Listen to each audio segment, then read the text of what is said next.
Grand Ballroom in Pasay City to witness one of the biggest business and technology events in the country, the Philippine Digital Convention. Now on its fifth year, PLDT Enterprise, in partnership with ePLDT and IDC, is bringing together over 1,000 industry leaders, technology innovators, and thought leaders to discuss groundbreaking insights on what the future holds for enterprises.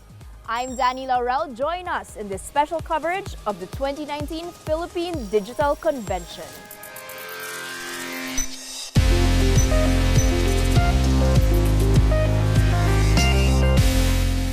With the edge as this year's theme, expect to be taken to the edge of your seats with expert insights, a grand spectacle of technology, and never-before-seen take on digital evolution. This year's plenary showcased different thought leaders who are disrupting global and industry practices. And to kick things off, we have Mr. Jovi Hernandez. He is Senior Vice President and Head of PLDT and Smart Enterprise Business Groups.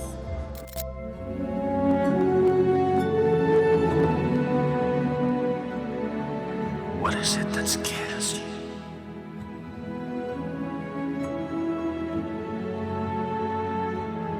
What is it that you fear the most?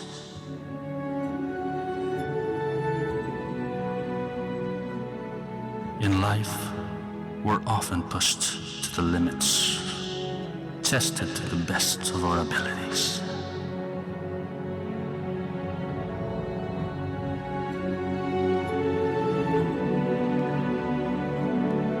It's when you're at that point, at that brink, at the edge, so close to success, that's when it gets hard. It's easy to say, let's try another day.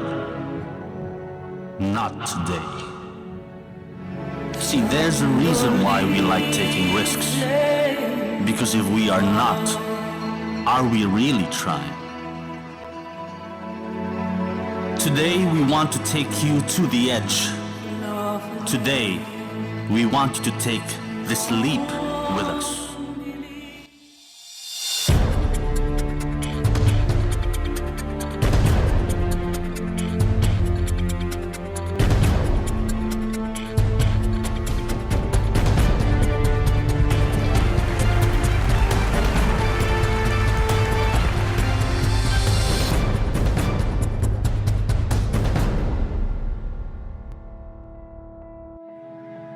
The adrenaline, the rush that comes from that jump.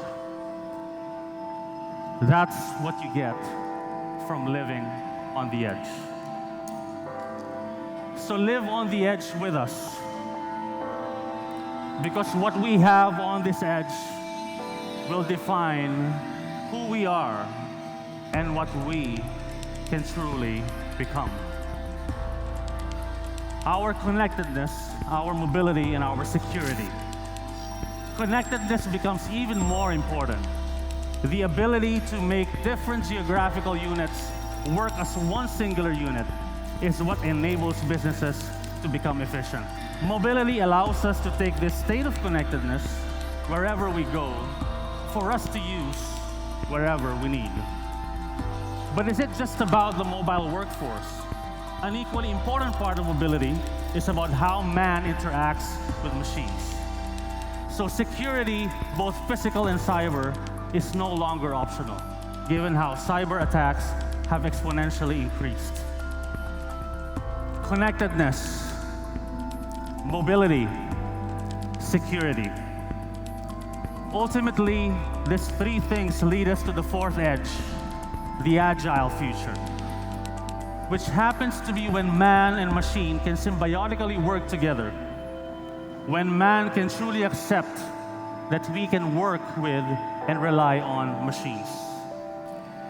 All of this, the technologies that we're offering, the digital grounds, the plenary, our lineup of speakers from all around the world, and our industry breakout sessions are a glimpse of what the edge can truly bring to your enterprise. Ladies and gentlemen, welcome to the Philippine Digital Convention 2019. Delivering the keynote speech is none other than PLDT Smart Chairman and CEO Manuel V. Pangilinan as he gave a personal and heartfelt reflection on his experiences in the industry.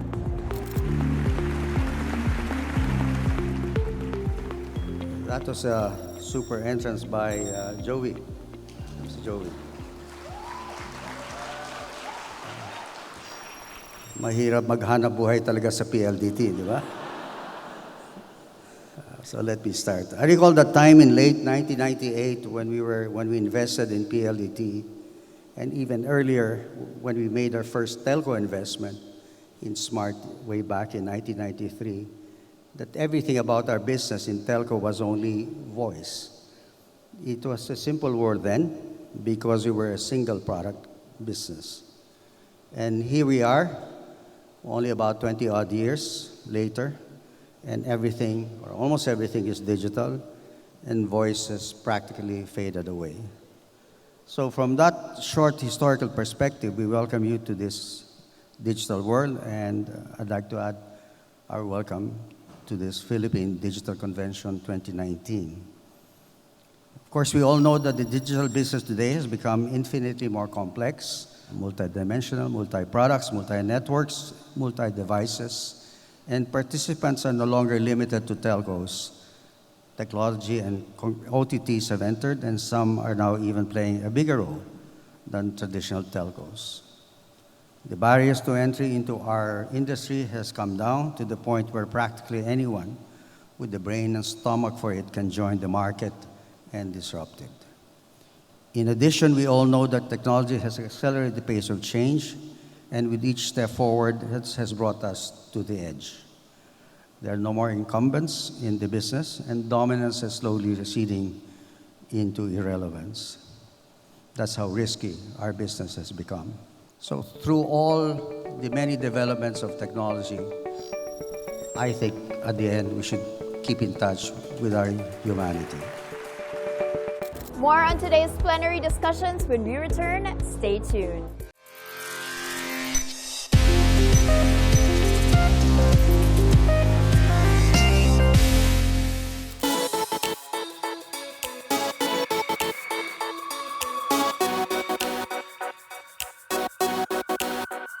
Welcome back to the special coverage of the 2019 Philippine Digital Convention.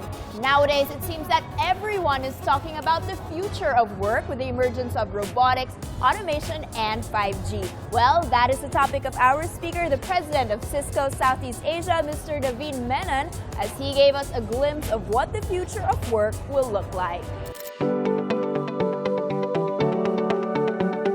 We're trying to connect any user to any device on any network to any application. That's how we think about bridging very lofty goals to actually creating real creative people, but also improving the way we live, work, and play and learn. Obviously, you need a technology edge, security, analytics, partnerships, and then the fifth is on talent.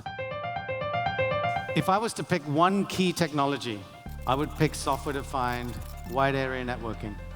Because currently we're in a situation where we are seeing everything moving into the cloud. Now, in order to enable data to flow throughout your enterprise architecture, you absolutely need to have software-defined WAN. Now, we're seeing threats everywhere. Firewall obviously needs to be fortified. We need to be able to detect threats everywhere, but we also need to be able to contain and isolate the threats in a segmented approach. But let's think about what it really means in a large enterprise. And there are 2.5 quintillion, so 2.5 million exabytes of data being generated every single day. So what we need is an edge in analytics. But this is a key success factor to compete in the digital age. It's important to understand that there's actually no boundary to partnerships. Once been your competitor, could be your partner in the future. The last edge is around talent.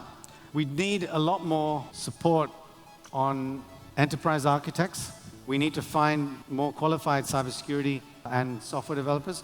We also need people that are skilled in IoT and big data analytics, service provider infrastructure. Now, why do we need those skills? It's because a lot of the jobs are going to be displaced. And we did a study of the 280 million workers, 275 million workers in Southeast Asia, and we found that 28 million of those workers will move jobs. They will move from what they were currently doing to what is required in the future, and some of them may make it and some of them won't. In Philippines, 10% of the jobs would move. 4.5 million workers would be displaced. That's a lot. The majority of those will be displaced in agriculture. So that work is going to get taken over by machines. So it's up to us to reskill and train the talent so they can move into other jobs. It's up to us, if we want to really make a difference and really transition into the new knowledge economy, for us to commit ourselves to more learning and more on-the-job learning, but also more formal learning. And the way we're doing this through our work is by connecting any user on any device to any network on any application. Thank you very much. For the next session, Fuad Siddiqui, senior partner at Nokia Bell Labs Consulting, took us through the transformative impact of future networks and the competitive edge it will deliver for businesses.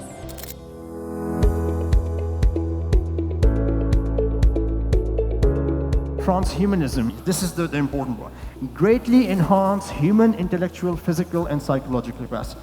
So you can almost argue the job of 5G networks is almost like an augmented digital human network to be able to assist with this human intellectual, physical, and physiological capacity.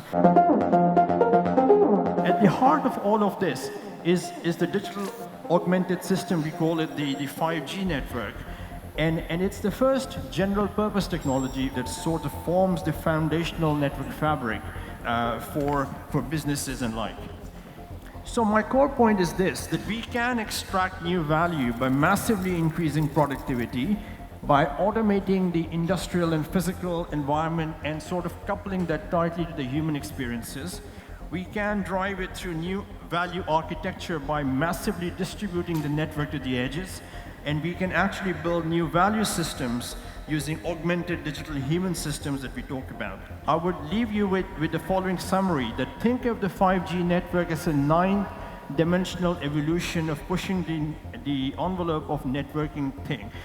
Now, what we will do in the space of 5G, we will not only have to work on the 3 dimensions of capacity, but 3 dimensions of reliability and a 3 dimension of latency. But more importantly, you'll see that the cloud is going to move to the network, and that's a little bit about what virtualization is. Because of this low latency requirement that we have to control machines, we have to move to the edge. So you see the cloud, devices, and network are all going to become one thing, and they're going to reside at the edge. And edge is where you will have a strategic significance around whoever controls the edge will have a strategic dominance going forward in trying to render, analyze, and drive contextual services from a locality perspective.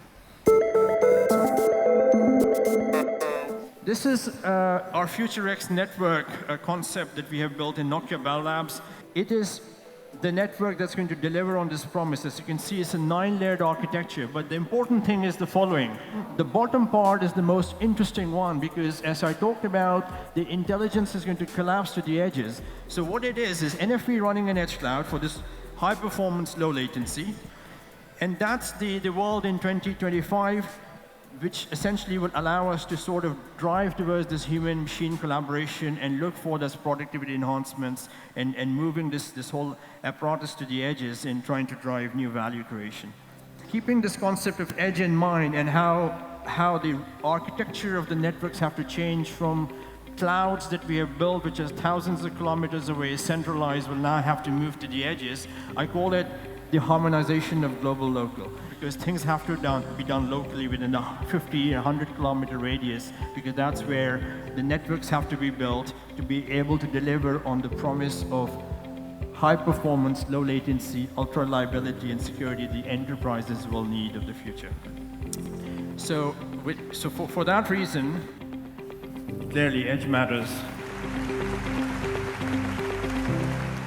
Coming up next is the keynote session with our headline speaker, so stay with us.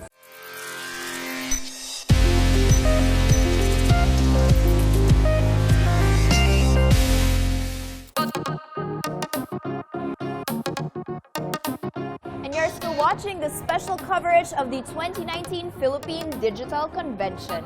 Motivational speaker and #1 best-selling author Eric Equalman headlined the plenary session in which he discussed how businesses can win the hearts and minds of employees, clients, and partners in today's Wi-Fi world.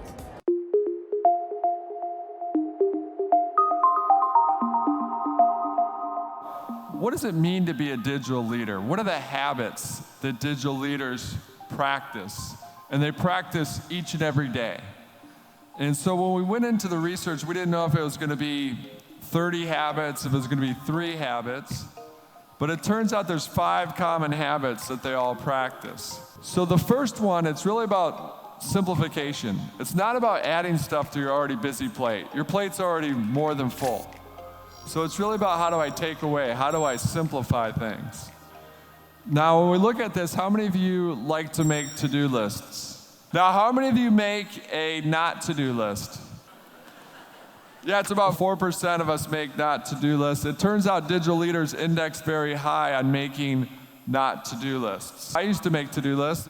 The issue is I'm working on #1, but my brain, the neuroscience shows my brain's thinking about number 37 because it wants to complete any unfinished task. So the best way to give us more processing power and actually simplify is to move almost everything to the not to-do list. Again, we like to call them not yet lists. Now, how many of you, because you've got your personal life, you got kids, whatever it is, family, and then you've got your business life, have had to become pretty good at multitasking? Yet I've got my hand raised. It turns out that we can't really multitask, that it's really switch tasking. But ironically enough, we're getting less done. Because when we're switch tasking, our brain's figuring out what's more important, A or B, A or B, A or B. And the moment we're doing that, our IQ can drop up to 15 points. That's a tactical takeaway for most of us in this room, is just the easiest way to simplify is to stop multitasking and focus on one thing at a time. Now, if we can't multitask, what can we do that helps increase our efficiency? There's a 20-20-20 rule. It turns out that most of us in here work best in 20-minute segments. And so it's not about sitting there and just rocking out for 5 hours. It's actually about taking strategic breaks. And so every 20 minutes, you should actually take a strategic break, usually stand up, because motion creates emotion, which creates energy. Stand up, and then look at a fixed object at least 20 feet in the distance for 20 seconds. The second one is really T for true, is that digital leaders know who they are at their core, and then they take their teams with them. They have that passion, they have that vision. And so it's really about being true to your core. You also understand that throughout the day you should ask yourself, what's the one thing that if I do it well, makes everything else either easier or unnecessary? And when you do that, it's actually very liberating, very freeing. And now we're got A for action. Nothing happens without action. But then we want to see what's preventing a team from taking action. The #1 reason is that they are afraid to fail. But the key is you got to fail fast, fail forward, fail better. So that's what it means by living on the edge. It's being flawsome. When you make a mistake, are you going to take the time to actually care enough to correct it? Or are you going to do some humor to make it better? So it's really about being as flawsome as possible throughout the day. And it's really hard for a lot of the industries that we're in the room to have the 5 and 10-year plans because of the way that things are changing so quickly. So we still want to have a vision, but we need to be firm in our destination, but then flexible in our path on how we go about and get there. So firm in our destination and flexible in our path when we're talking about our moonshots. Last but not least, it's P for people. that we need to surround ourselves with the right people. Obviously, we're doing that here today. So we need to do that offline. And now more and more, we need to do it digitally. And so how do we do it digitally? Well, there's a lot of ways to do it, but the most powerful way and the easiest way is what's called posting it forward. So when you think about a selfie mentality, this is the exact opposite. It's the unselfie mentality. It's just carve out 3 minutes of every one of your days. Just put it in your calendar, 3 minutes that you do this. Let's say your favorite tool of choice is email. Let's just say it's email. You find an article that you thought was interesting that you know that 2 other people would also enjoy, you forward that email to them. Because you're reminding them that your relationship matters, that your relationship does matter. And then if your favorite tool of choice is Instagram or Twitter or Facebook, you could use hashtag like FF for Follow Friday and say, here's 3 people that you should follow. Or here's 3 people in the community that everyone should know because of the great stuff that they're doing. The science shows that it makes you, the poster, happy. It makes the recipient happy. But strangely enough, anyone that reads that publicly, it makes them happy as well. So essentially, you're networking before you actually need the network. And so over time, that's going to improve the employees you get. It's going to improve your partners, and it's going to improve your customers just by doing that. And so it's about being as consistent as possible. That's why I'm saying carve out 3 minutes a day to do that. So those are the 5 habits. It's simple, true, act, map, and then people. How many of you, by a show of hands, would you say that you're the strongest in S for simplification? Okay, decent amount on that one. What about T for true, that you're really good, you understand where you're at the core, or a little smaller? What about for A for action? You're just really good at taking action. Okay, decent amount. What about M for map? You're a little more strategic. You're pretty firm in your destination. Okay, a little small. And then P for people. You're really good with people. Okay, there's a lot of you in here at that, so that's good. So the key is, as you leave here, my hope is that you took one thing away that you can utilize 5 seconds from now, but also 5 years from now. I could have sat up here and gone over, here's the latest trend, the latest trend, the latest trend. That's probably going to help you for the next 2 months. My hope is when we looked at these habits, that these habits stand the test of time, and we've already seen that over the last 8 years. And so it's really about, hopefully someone in here starts posting it forward, or maybe you start making a not yet list, or potentially when you look at it, you're going to stop multitasking as a team. Because at the end of the day, the beautiful thing about these digital stamps is that they can inspire your team 5 seconds from now, but they can also inspire people 5 years, 50 years, 500 years from today.